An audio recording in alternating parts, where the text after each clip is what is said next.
much for tuning in. Dr. Judy WTF here. And I know we were having a little bit of technical problems. And so thank you for hanging in there. And this is a call-in show, everyone. So the call-in number is 323-524-2599. And by the way, if you like the show and you want to receive notification, please subscribe. And if you want to get a free copy of my book, 𝗬𝗏𝗏𝗧 Healing Human Disconnect, you can get that by pressing a button. When you receive your notification, it'll say, get your free copy of Dr. Judy's book here. And so please do that, because I think that the book is going to help to understand the mind map, which is a process that I created many years ago to heal global disconnect and human disconnect. I'm concentrating more on the human disconnect part, because the global disconnect requires that people are in better healed shape before they can participate in healing on a global basis. So we've got to go micro in order to go macro. So a little bit about the mind map and why I created it. It's a pathway to healing. And if you could please put that mind map up so people can see it, and then we can understand it together and apply it to our topic, which is understanding core beliefs as the heart of the narcissistic disorder. So we're going to look at core beliefs that live at the heart of the narcissistic disorder. So there's my mind map for healing human disconnect. And you will see panels 1, 2, 3, which represent the past encodings. The middle represents the crazy chaos, defenses, and breakdowns of today. And the last 3 panels, which is where we want to live, basically, represents the future, paradigm shift, healing, and balance or unity. So I'll walk you through the mind map so that we could be on the same mind map page, so to speak. So if you look at 1, 2, 3, you're going to see the light in the background and these speckled shadows in the foreground. And the light represents your true authentic self, who you could have, should have, would have been had you not been shadowed over with all the compromising wounds of the future. Now, what are those wounds? Let's go over them, and then we can go over the narcissistic wounds too. So basically there's verbal abuse, physical abuse, emotional neglect, there's sexual abuse, there's control, smothering, spoiling.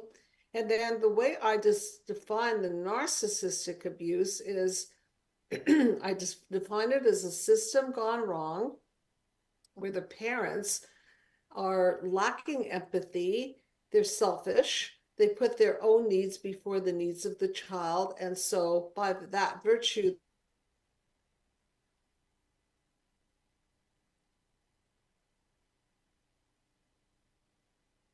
the child doesn't get in an environment where they're loved and cherished and protected.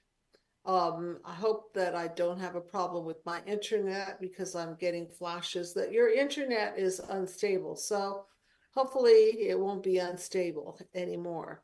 But I'm just giving you heads up. If anything goes wrong technically, I'll try to log back in. Okay, so I did mention the word special, that if you're raised by narcissists, you're not going to feel special. But what I want to do today is I want to examine not only the core beliefs that are encoded in panel number 3, which is those negative core beliefs. I also want to talk about the core beliefs of the family and the parents specifically, because they're the ones blueprinting the next generation. So let's say that you have parents that are narcissistic, they lack empathy, they don't know how to mirror, attune, and connect with their children.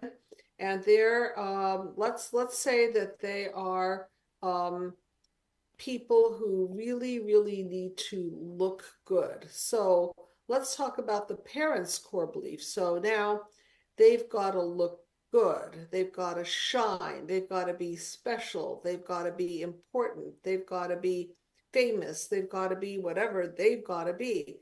And now they have children, and the children, instead of being encouraged to be who they've got to be, get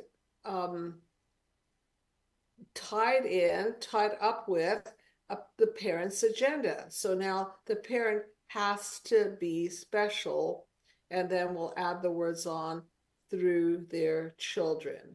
They've got to be important through their children. They have to be esteemed through their children. So you can see that the children are no longer free to be children. They're at the service of their parents. So living at the heart of the core belief of the parents is the need to be special. So now let's take the facade off that one. Maybe, what do you think is going on with these parents that they need to feel special? Well, this is multi-generational. So two things can be going on.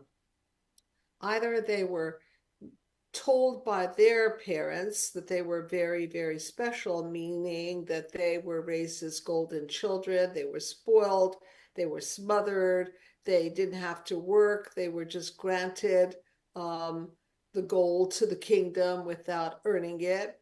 And they were part of the special program of making the parents feel special by doing their dutiful work.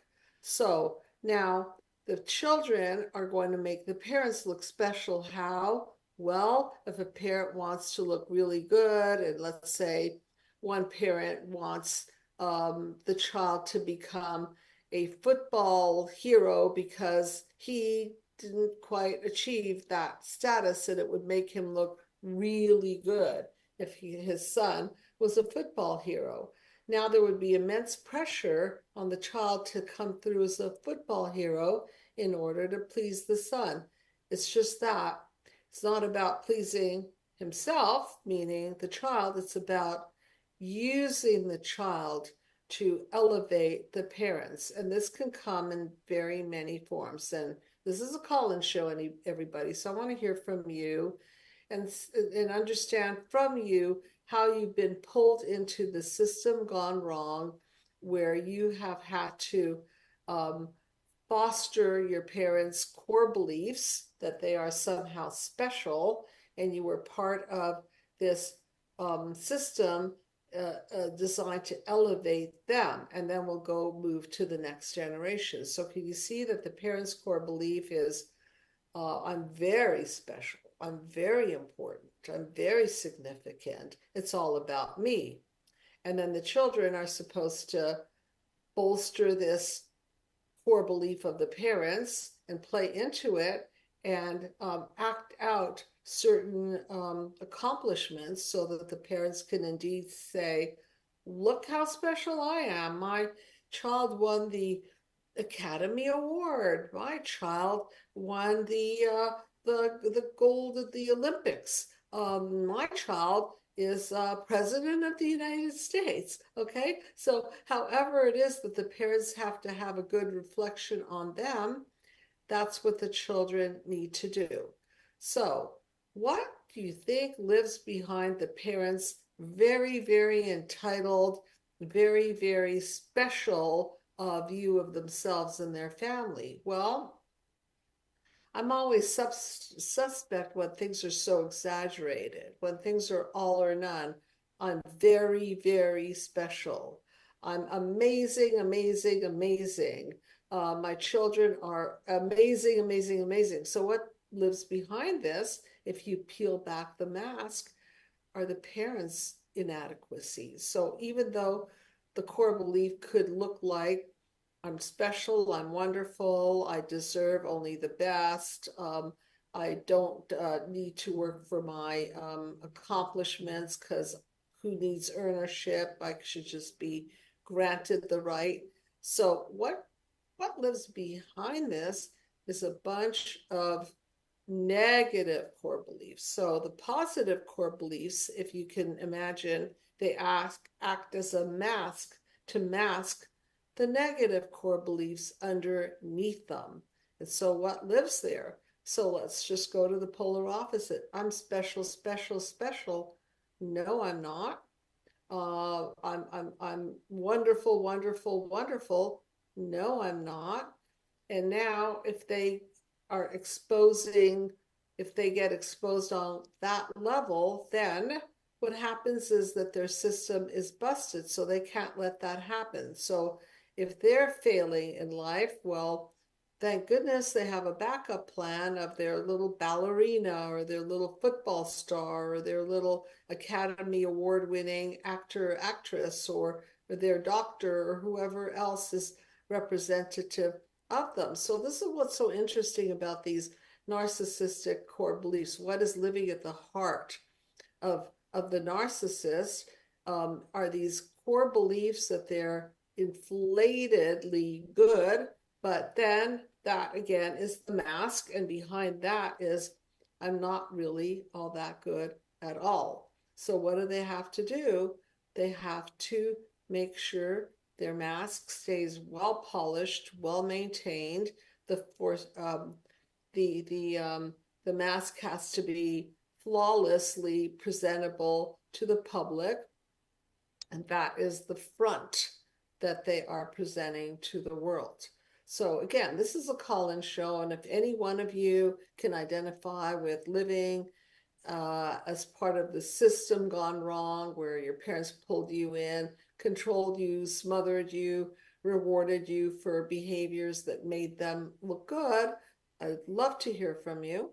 I'd love to talk to you so that we can get deeper into this topic and maybe get some personal examples going so people can truly understand.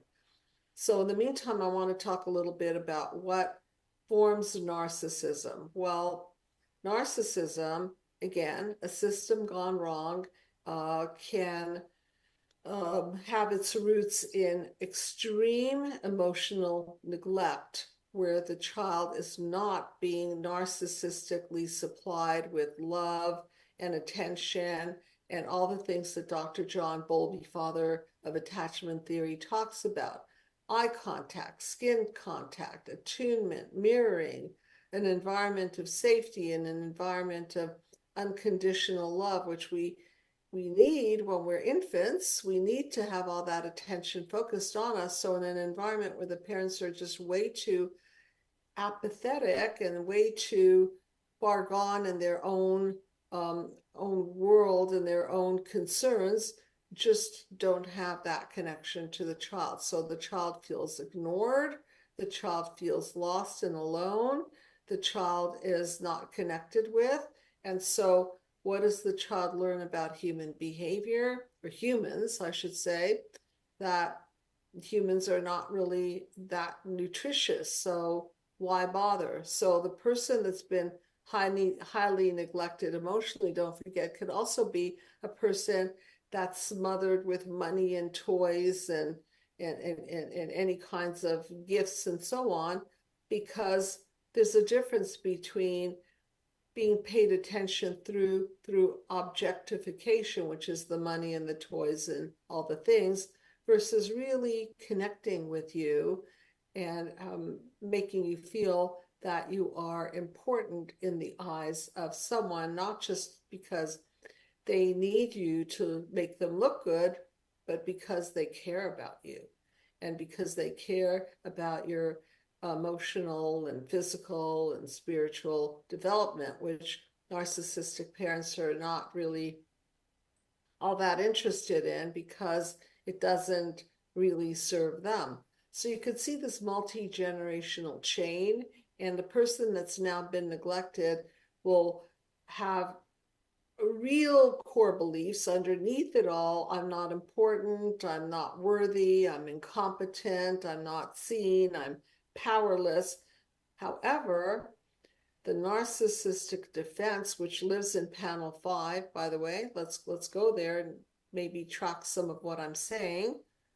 So please put that mind map up there so I could show people what's going on. Okay, so there's panel number 5. So panel number 5 I'm using as a metaphor for the narcissistic defense. And that defense is a defense that's hardened.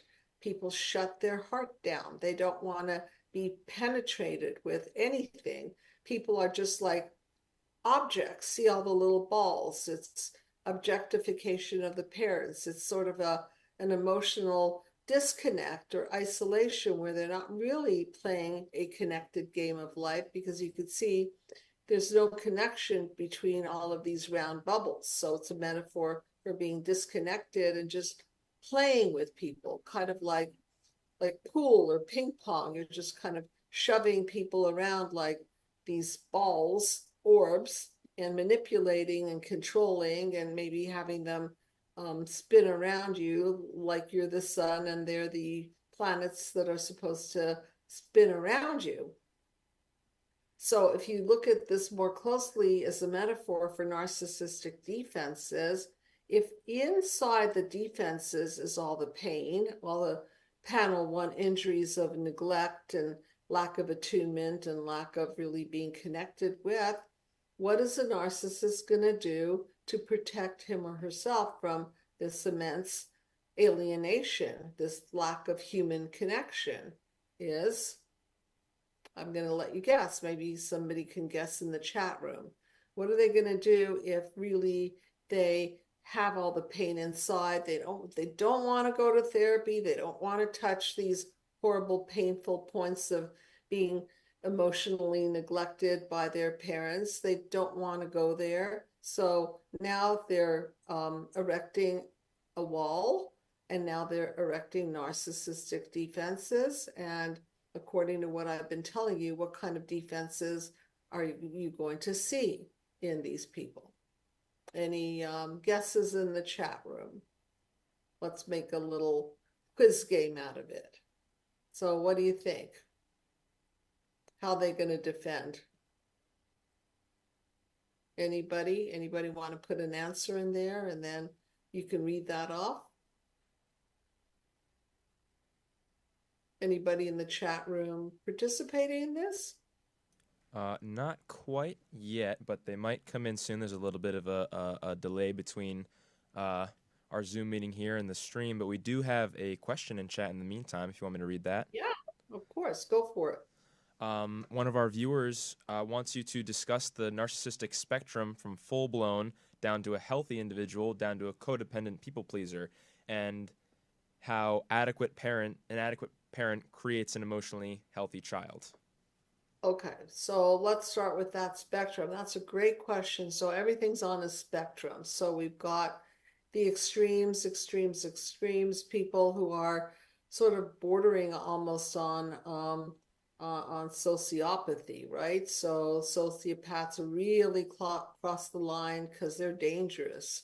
And so are narcissists, by the way. It's just that sociopaths take it to a different level, and because of their lack of empathy, they can act out in more serious ways. Not that narcissists don't, just by emotionally injuring you, but sociopaths may be known to defraud you, take you into horrible business deals. Sociopaths are known to cause major damage in your life.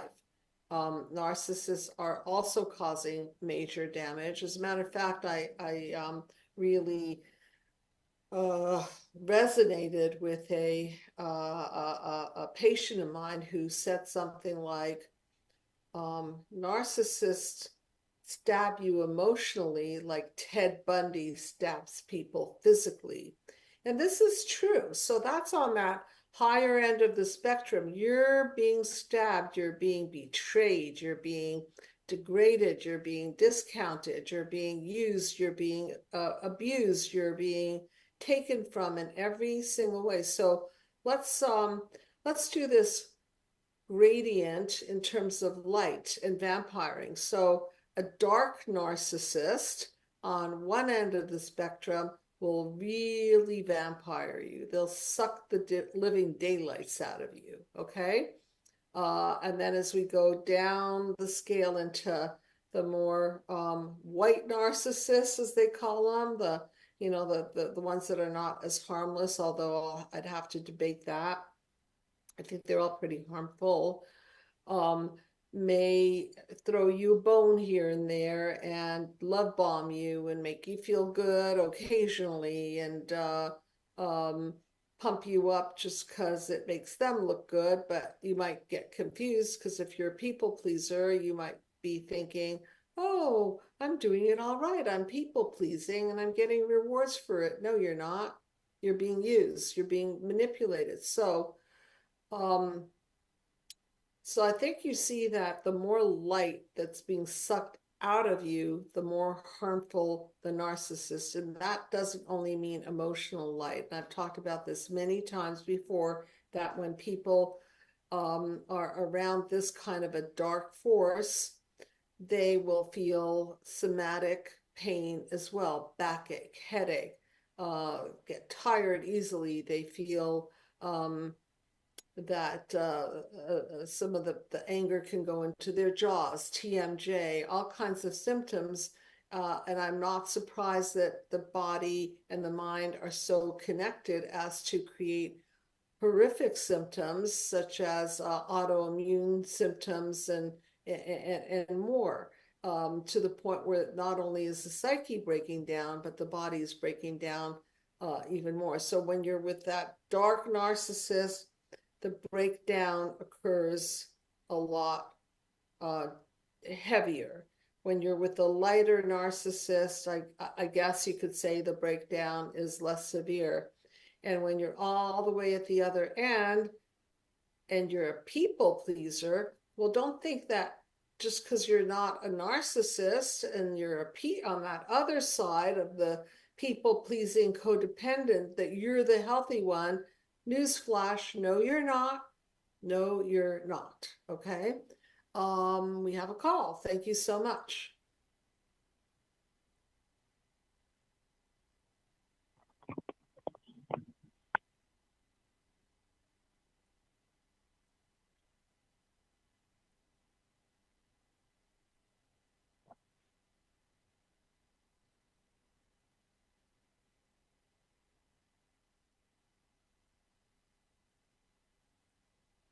Hello? Yeah, hi. I think I can hear you now. Thank you. Unstable Hi, how are you doing? So what name would you like me to call you by? I'm okay with Homa. It's fine. I'm sorry? Homa, HOMA. Okay, thank you for calling in. And what is on your mind? How do you relate to this topic of narcissism and core beliefs and defenses and everything that we've been talking about? I do have a general question. I know I've been listening to you for narcissism and all different things. What I like to know, how we can prevent that as like having it kids. And I like to know, just describe all different type of the personality and how these personality develop, like what age develop, what kind of, like a bipolar, what age develop the narcissism personality, all these things. I think we can maybe prevent that for the future, for developing the future. Right? Because we've got to, thank you for your question, because we've got to prevent this. As parents, we are the cause, meaning exactly we are the blueprint of our children. So if you want to raise healthy children, definitely follow the attachment theory model. And in order to follow it, you've got to be healthy yourself. So if you yourself lack empathy and you yourself have undergone narcissistic abuse and now you're suffering from the effects of that, the number one thing you should really do before you have children is heal thyself. Does that make sense? Totally. I agree. I'm just trying, I mean, as an adult, as knowing all these different personalities, and of course, everybody has some kind of damage, and eventually we are trying to heal ourselves, of course. And as far as having kids around us, how, especially the little kids, I know in a certain age develop like bipolar. I mean, I'm not totally familiar with that, but I like to know what age developed like bipolar, what age developed narcissism, what age developed this that's different kind of person. Great question. In general, I could tell you that the first 2-3 years of life are essential to development. Okay, and in order to have healthy human psyche, let's follow the animal. Let's use the I'm sorry? Go ahead. I'm saying that I like to look to nature to answer some questions. I like to watch these animal shows and watch the little lion cubs being fed by their mothers and the father protecting and so on. And the further and further we get away from nature, what do I mean by further and further? We're getting so mechanical. We're so interested in working all the time and making money. We don't have time to do what Mother Nature set out for us, which is be parents. So what is the job of a mother? The job of the mother is to be the nurturer. What is the job of the father? The job of the father also is to be nurturing to the children and also to nurture the mother so he can trickle down his love and support to the wife, to the mother, to the children. Okay, so it's a trickle down model. All right, so even though we're so strong as women, we want to do it all, let's not mess ourselves up in the next generation. You can't do it all. You can't be the mother and the father and the nurturer and the provider all at once. And if you're going to do that, at least take turns in terms of maybe phase 1 of your life, be the mom that stays home with the kids. And then later when they go to school, go for it if you want to go back to school, or develop yourself when the children are sleeping and take online classes, or have your other half help you. It's just that children need a lot. So let's go to Dr. John Bowlby, father of attachment theory. What do we need to raise these sane children? Well, we need sane parents, which I mentioned, and then those sane parents have to behave in a certain way. So in an ideal world, it would be very great for the mother to stay at home and not farm the children out to daycare, because it's really, really important to form that bond.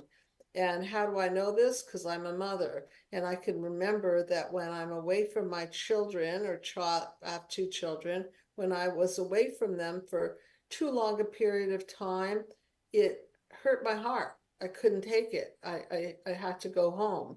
And then there's another mechanism that nature puts in place, which is lactation. So if your breasts get too full of milk and your child is not there to release the milk, it's really, really difficult, because you're going to be carrying around this extra load and leaking all over the place. So nature has its own way of making sure that things go as right as possible. So in an ideal world, you're home, you're breastfeeding your baby, you're doing a lot of eye contact, which stimulates neural development, which forms the bond and the connection, a lot of skin contact. A lot of cultures wear their baby on their body. I think that's a great idea. I now have grandchildren.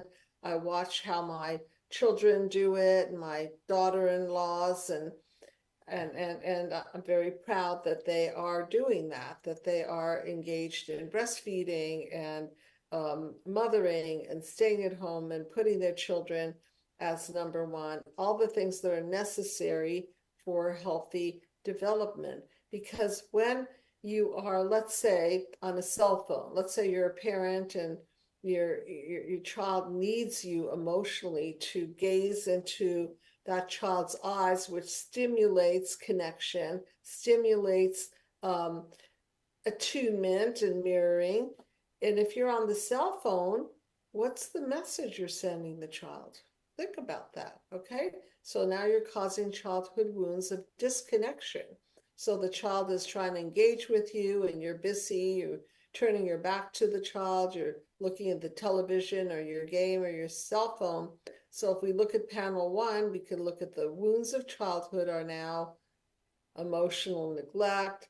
The reaction is frustration, and eventually the child shuts down, and eventually the child will encode horrible things like I'm not important, I'm not lovable, I'm not special, and so on. And this is the work that I do at the Psychological Healing Center. I track people's childhood wounds, their reactions, and their encodings. And I also teach people how to prevent this in their own children. So let's say that a parent didn't do the work and they're wounded and they're not very good at all of these parental functions. Well, now they're going to repeat the past, and they're going to do what I call a 𝗬𝗲𝗏. So am I making sense so far? Yeah, totally. That was my question too. Like, so what you are saying, like, age 1, 2, 3, that is important Yeah, I mean, for it's the all child to bond. right. Give the child a chance to bond. Healthy development includes being healthily dependent before you become independent. You don't just say, well, let's just let the kid figure it out. Let him or her cry it out or soothe herself. Children cannot soothe themselves at the very beginning. They need parents. Eventually, they can soothe themselves and calm themselves down and fall asleep, especially during times of trauma when they're in pain or even if they are overtired, they cannot seem to soothe themselves. Have you ever heard a crying child that can't soothe themselves? It's really, really, No, totally. right? Yeah, Totally I've seen that. difficult. Yeah. And then of course, there's always that battle. Well, should I let my child cry it out? Should I let them, be comforted? And I think use your motherly, fatherly, parental instincts on that one. It's real important that you do that because Mother Nature, hopefully, if you're healthy enough and tuned in enough, will tell you. And that doesn't mean over time you don't gradually approximate them to have longer and longer periods of crying and independence. It's just that you don't let a newborn cry it out. You don't let a 2, 3 month old, this is ridiculous. They need their mother. They need their father. They need the skin contact. Very, very important. So that's how you form this. And any questions? No, this is pretty good. So the first 3 years is all bonding, and that's if it does not bound to the mother as far as the emotional and all this, and then it become narcissistic personality. Not necessarily, but they will be emotionally injured, and some of them will form other ways of coping. So one other way of coping is if a mom is ignoring them, then they may become people pleasers, like, oh, okay, maybe mommy will love me if I do everything that mommy wants. Uh-oh, that's not going to happen because mom can't ever be pleased. And I know I have another caller. I just want you to understand it doesn't stop at 2, 3 years. Just go ahead, but it's just that Okay. the right 5 years, they still need it. They still need the mirroring and the attunement. I'm going to take the next call. Thank you so much for calling. Thank you so much, doctor. And mothering, Thank you. parenting never stops, okay? Never stops. And Thank you. I appreciate it, doctor. You're very, very welcome. And thank you for calling in. What name would you like me to call you by? Hi, how are you? My name is Mimi. You can call me Mimi. Thank you.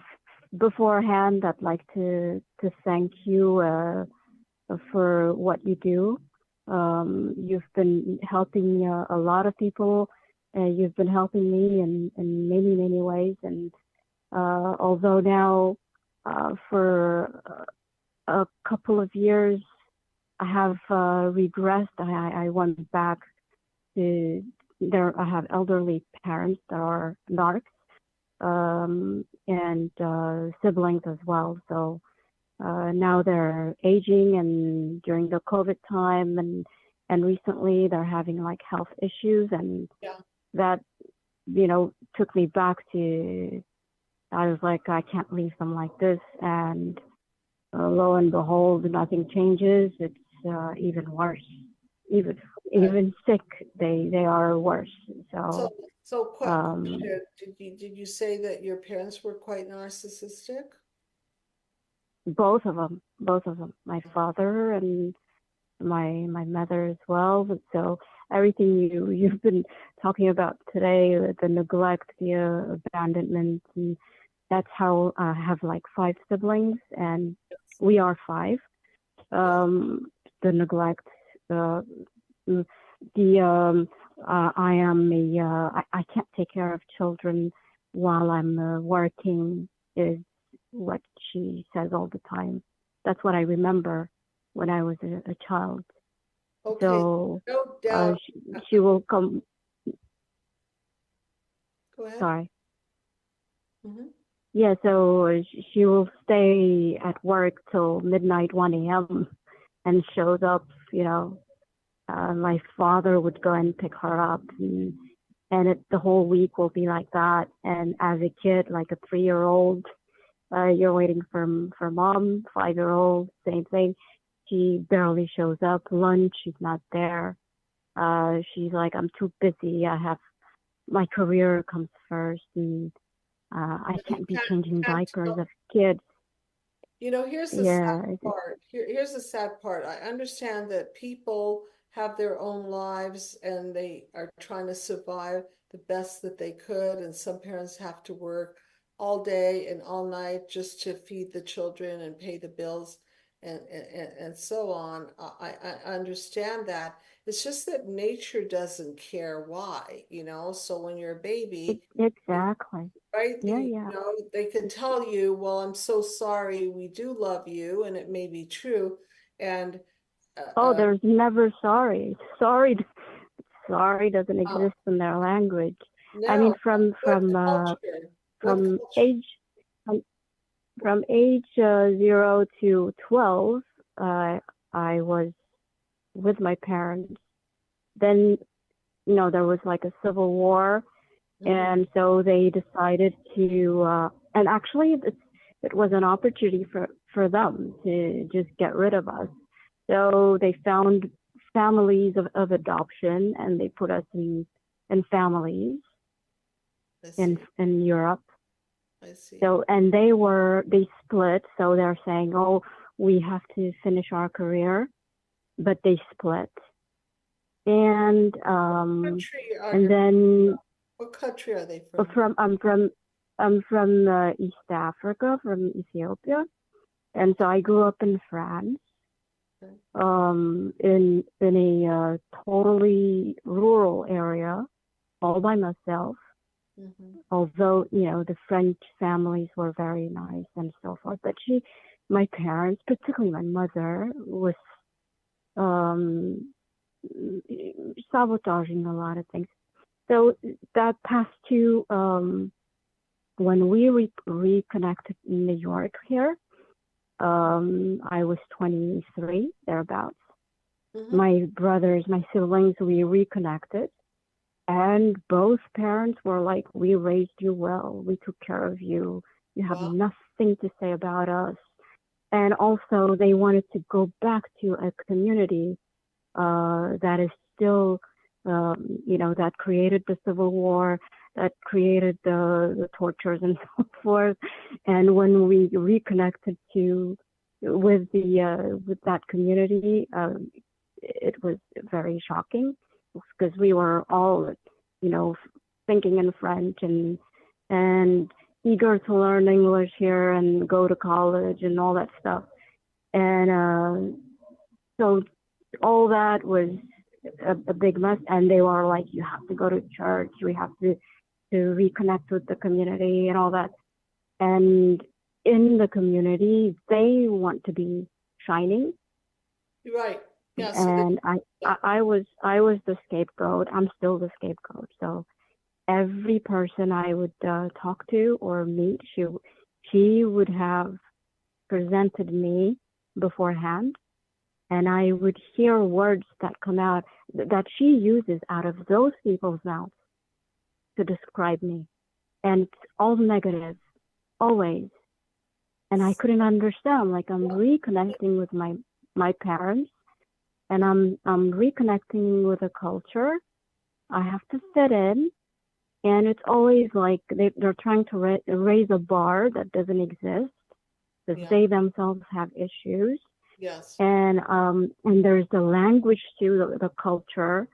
It's a specific culture, so to fit in, I have like a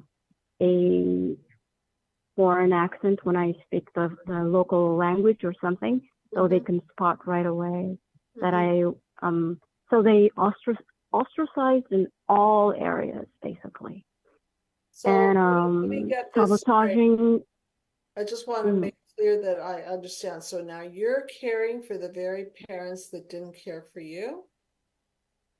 Right.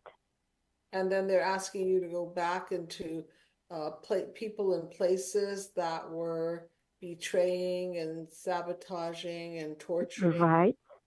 Okay, so. And they demand immersion, complete immersion. I mean, it's and so that's since I've been in New York now 30-something years.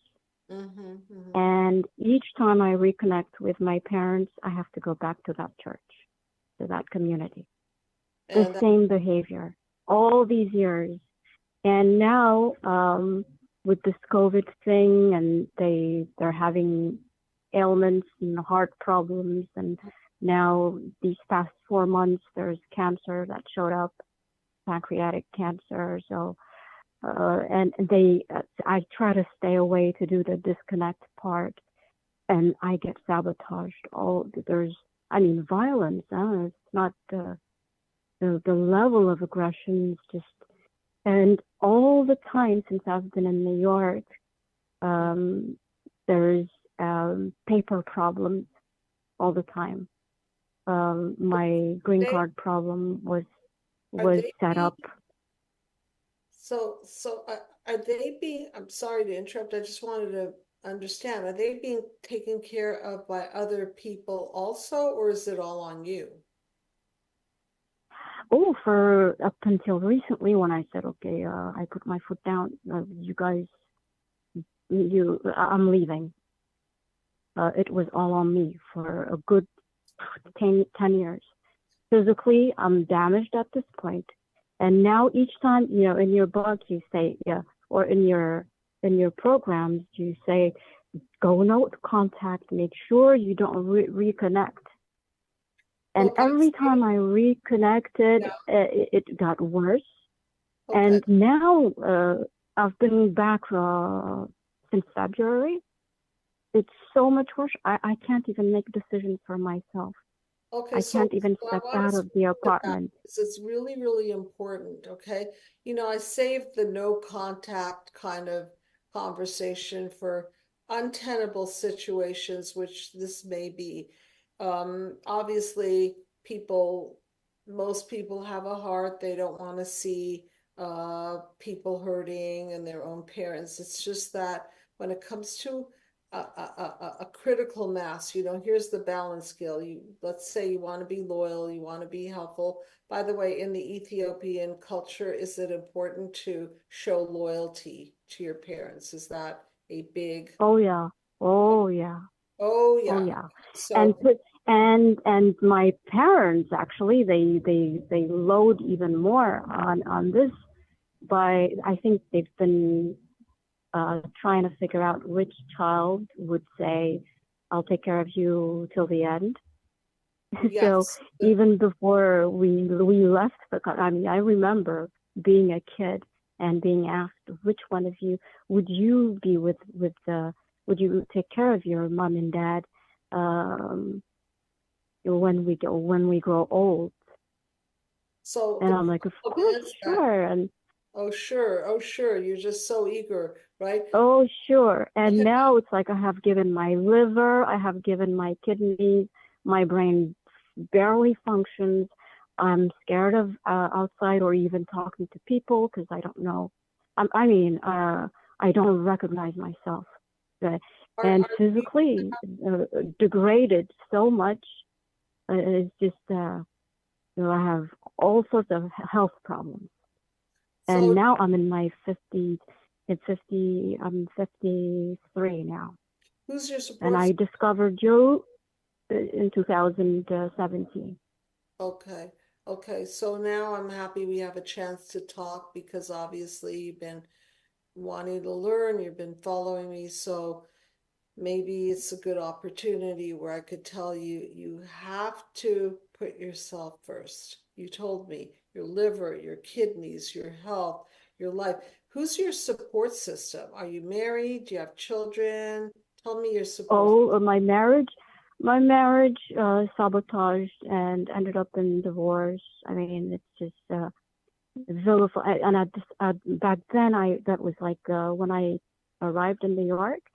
So that's 30 something years ago. And And children? Do you have children? she worked, no children. Mm-hmm.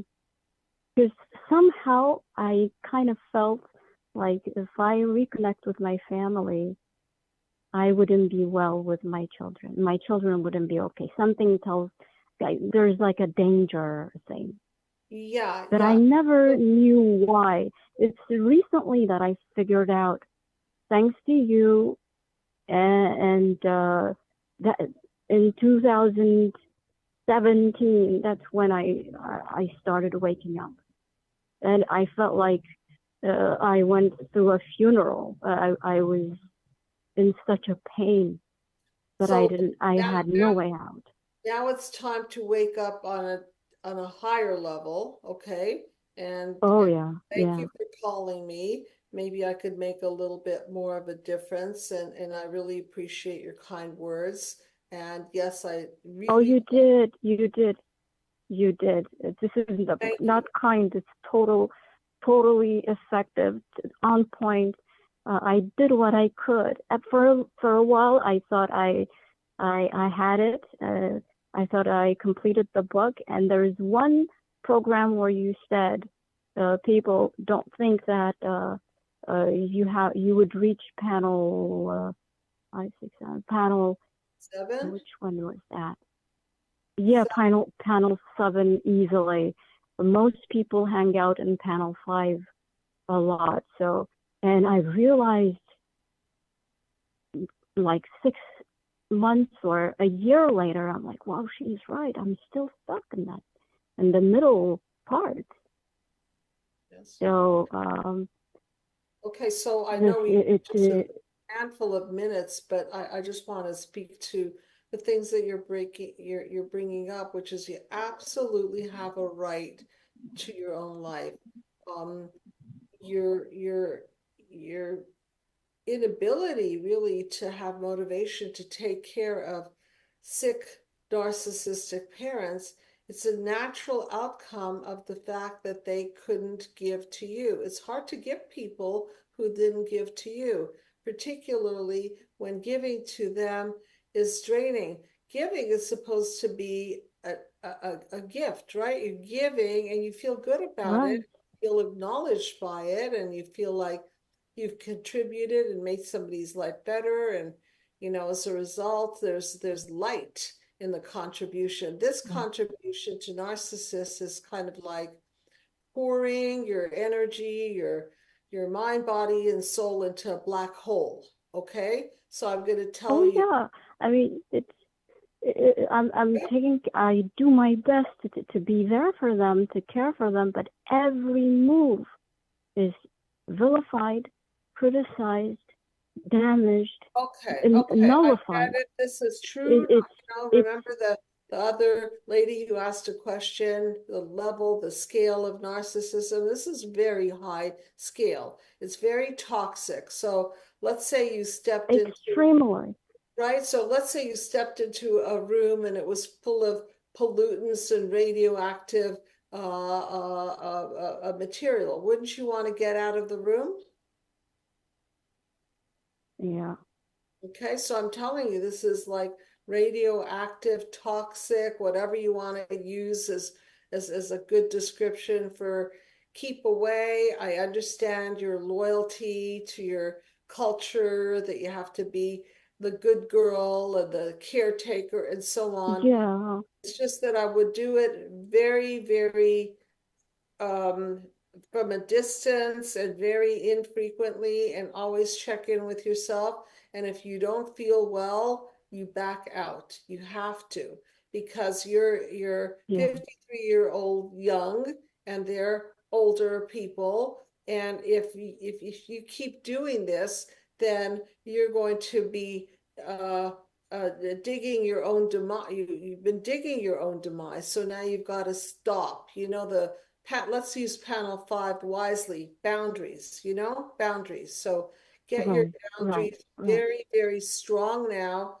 And the boundary, you can call it a self-preservation boundary. And please, and I know I have to stop, only give your light to people who deserve it. Okay. And once you start getting sick, and this is for everybody listening, don't give your light away to people who are vampiring your light. You're going to get sick emotionally, physically, spiritually, every which way. So I have to sign off, but I thank you so much for calling in, and please feel free to. Thank you very much to you. You're welcome, and you can contact me. I have those 2 videos, Healing from Narcissistic Abuse, and the other video, the 9-panel mind map video series for healing.